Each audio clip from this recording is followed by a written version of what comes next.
É porque a galera quer sempre, que é infinito o negócio, né? E acha quanto mais melhor. Exatamente. Mas isso é até um raciocínio que a gente sabe que é replicável. Quanto mais hormônio, mais resultado estético, é óbvio que o gráfico é linear, né? Se você usa mais, você vai ter mais resultado estético. Mas o gráfico de colateral é exponencial. Quanto mais você usa, muito mais efeito colateral você está tendo. O momento que essa curva se cruza, as duas curvas se cruzam, a gente não sabe. Pode ser que ela que tenha esse cruzamento mais cedo com doses baixas, pode ser que o cara tolere doses altas, cada um tem um certo ponto de individualidade. O fato é, se você começa a botar a responsabilidade total e precisar de doses cada vez maiores, você não é um atleta, você está fazendo alguma coisa muito errada na tua rotina de treinamento e de alimentação. Porque na prática o que a gente vê é exatamente isso. O resultado estético não depende do hormônio, ele depende do que você faz, e como você treina e como você come, como você dorme. Essa é a tríade que todo mundo precisa ter. Quando você começa a ter, para ter um resultado estético razoável, que qualquer um teria de ponto de vista natural, a tomar quilos de hormônio para fazer com que isso aconteça, cara, é um alerta dizendo o seguinte, o que você está fazendo não está certo. Você vai ter algum comprometimento da tua saúde por conta disso. Uma genética é você ser responsivo ao uso do hormônio, exato, que nem todo mundo é. E tem uma outra genética que é de suportar colateral. Cara, você fala exatamente o que eu falo, Pedro. Eu uso a analogia do seguinte, o Fusca é Lamborghini. Tem muita gente que nasceu para ser Fusca e quer ser Lamborghini. E o cara acha que, bom, se o atleta usa tantos ciclos e qual é essa concentração de hormônio que ele usa essa combinação, se eu usar eu vou ter o mesmo resultado do que ele.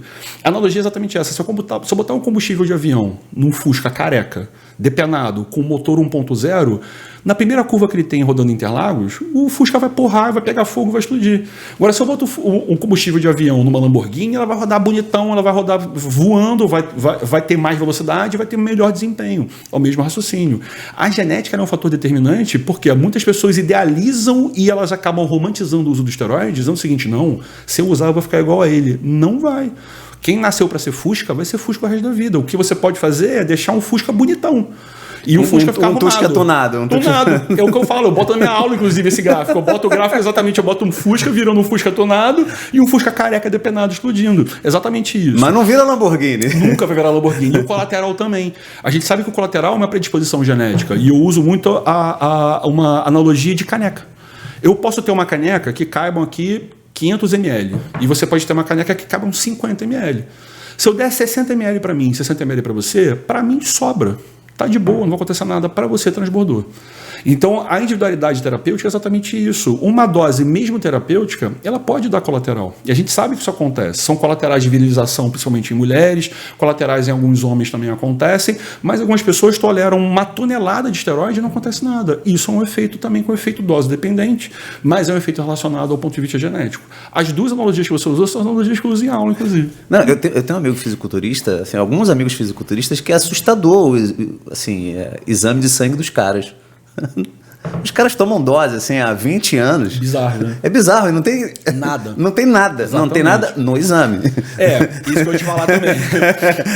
Isso é um ponto muito importante. Não tem nada no exame, mas óbvio que tem colateral, mas assim, é assustador, assim. Não parece, assim, o que é mais assustador... Uma desproporção, né? Não parece que o cara usa. É mais ou menos assim, entendeu? E a gente sabe que isso acontece muito. O primeiro ponto é o seguinte, né? As alterações relacionadas ao hemograma e os exames de sangue convencionais, elas são alterações muito pontuais. Às vezes o cara fala o seguinte, não, mas eu tô com médico, meu exame deu normal.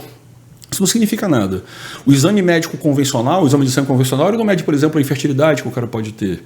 O exame médico convencional, o exame cardiológico convencional, por exemplo, ele não mede uma alteração do padrão de torção do ventrículo esquerdo que ele pode ter, que a gente sabe que é uma alteração precoce que acontece com o uso de esteroide. O coração ele não contrai só em duas dimensões assim. Ele torce e contrai. A perda da torção a gente consegue ver num tipo de ecocardiograma que é o ecostrain, que ele vê a análise do encurtamento longitudinal. E o anabolizante, ele causa essa... toxicidade cardíaca direta. A gente sabe, o coração é um músculo. A maior expressão de receptor androgênico existe no coração. Então, se você está fortão, o teu coração está fortão também. Agora, é todo mundo que vai desenvolver uma disfunção diastólica, por exemplo? Não. Mas a gente vê padrão de eco de paciente atletas ou paciente que fazem uso abusivo, cara, o coração é impregnado de esteroide da ponto do ecocardiograma ficar branco, de ser reluzente, de você ficar assim, cara, nunca vi essa porra, parece que o cara tomou urânio radioativo. É isso. Tem impregnação do esteroide na parede do miocárdio. A gente sabe que isso acontece. Agora, são todos que vão desenvolver essa repercussão clínica? Não. Você já deve ter visto muito paciente bodybuilder que chega aqui na tua frente com aquela respiração búfalo, que o cara respira assim, o cara tá bufando, cara. Aquilo mostra o seguinte, primeiro, ele tem uma massa muscular enorme, ele tem um coração enorme, e já uma adaptação fisiológica do cara, pelo tamanho corporal, ele tem um aumento da força de contração e um aumento da câmara cardíaca para ele aumentar o volume sistólico dele. É o que acontece com o obeso. Então, a miocardiopatia que tem relacionada ao treino hipertrófico, do cara muito grande, que está com 120 quilos, 140 quilos, é o mesmo raciocínio para o obeso.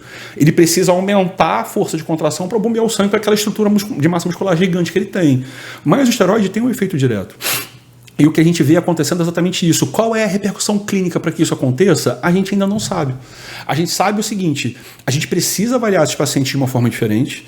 Essa avaliação do EchoStrain é uma avaliação precoce, que a gente consegue ver o diagnóstico precoce dessas alterações e dá tempo de você dizer para o cara o seguinte, bicho, para, porque eu sei onde isso vai parar. E isso é mais uma arma que a gente tem para dar diagnóstico. Se o cara faz um eco convencional, o eco convencional não vê essa alteração. O eco convencional do cara vai estar normal. Vai ter uma alteração da função diastólica, muito inespecífica e tal, mas você não vê essa alteração acontecendo. Quando você vê essa alteração acontecendo, você consegue dar a magnitude do que está acontecendo para o cara. Ele fala o seguinte, bicho, o que você está usando está ruim. Vamos diminuir a dose? Vamos tratar isso? Vamos mandar para o cardio? E na maior parte das vezes isso a gente vê acontecendo.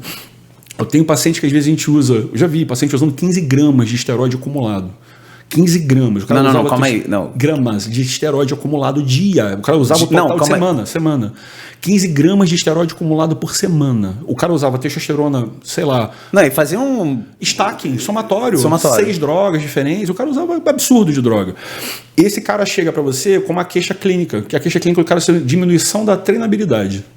O cara começa a treinar pior. Ele não suporta mais aquele volume de treino. Ou seja, o cara aumentou bizarramente a dose e está treinando... Por conta disso, ele aumenta a dose porque ele começa a perder a capacidade, ele diminui a capacidade dele de treinar. Qual é a variável que ele trabalha? Pô, eu estou treinando menos, meu desempenho reduziu, vou aumentar a dose. Aumenta uma dose. Aí isso está prejudicando ainda mais a função miocárdica dele. Piorei, aumenta a dose. Mas isso não está funcionando. Agrega mais uma substância. Bota uma efedrina. Bota outra substância. Aumenta o hormônio tiroidiano. O cara começa a fazer um stacking de substâncias tão grande que aí ele chega num ponto que ele está treinando não tão igual como ele treinava antes e a capacidade física dele está péssima.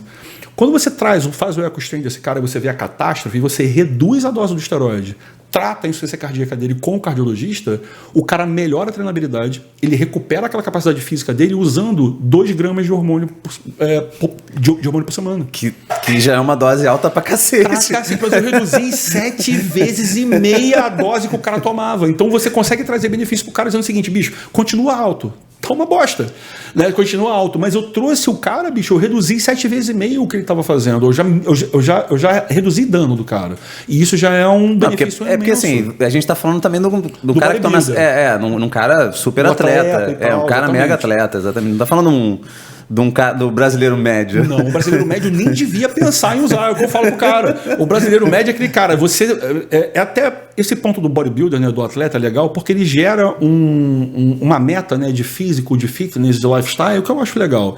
Mas não dá para você reproduzir isso. Como é que você vai pedir para um cara que dorme mal, dorme 5 horas por noite, come mal, não tem regra para comer, treina mais ou menos, não tem uma boa periodização, não vive disso, mas o cara quer usar a mesma quantidade de esteroide que o atleta usa.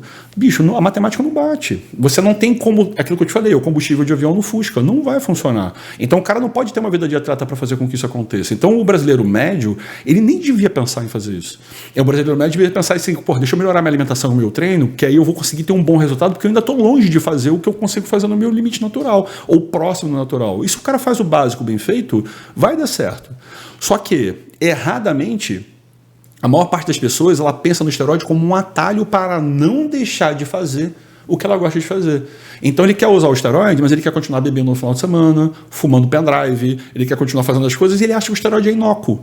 E aí é aquela questão da variável. Ele usa uma dose X de esteroide. Aí ele não tem resultado. Qual é a variável que ele vai trabalhar? Vou botar mais. Mais. Ele não vai corrigir a dieta bosta e o treino fofo dele. Ele vai fazer, vou botar mais, vou aumentar a dose, vou fazer isso. Ele vai fazendo com que só aumente o risco. Então, o esteroide ele não pode ser encarado por ninguém, os esteroides anabolizantes não podem ser encarados por ninguém como um atalho, como um meio mais rápido de chegar num caminho que você não está disposto a fazer o lifestyle que é preciso seguir. Então o cara gosta de treinar, beleza, mas ele alimenta para isso, ele tem hábitos bons para isso, ele vive disso, ele dorme bem. Cara, quando você não tem uma alimentação correta e você vai usar o esteroide, você agrega morbidade. Dos erros de alimentação também são potencializados pelo resultado que o esteroide dá. Então o colesterol fica pior, a saúde cardiovascular piora, você começa a agregar mais riscos do que benefícios para isso. Esse é o uso racional. É você mostrar para o paciente isso e dizer para o paciente o seguinte: ei, está disposto a correr esse risco? Quer correr esse risco? Você quer fazer isso? Esse que é o ponto. A maior parte dos pacientes diz que não. Porque ele entende a romantização do uso dos esteroides na cabeça dele, é exatamente essa. A se usar essa quantidade de hormônio que o cara lá usou, o atleta usou, eu vou ter o mesmo resultado do que esse. Ele trabalha só com uma variável. Ele acha que a variável é o hormônio. E não é. Você acabou de assistir um corte do podcast A Vida é um Caos. E para você assistir o episódio completo é muito simples. É só você pegar o link que está aqui na descrição deste vídeo. E se você tem um canal de corte e quer usar o conteúdo do podcast A Vida é um Caos, fique à vontade. A única coisa que eu peço é que você coloque o link do episódio completo na descrição.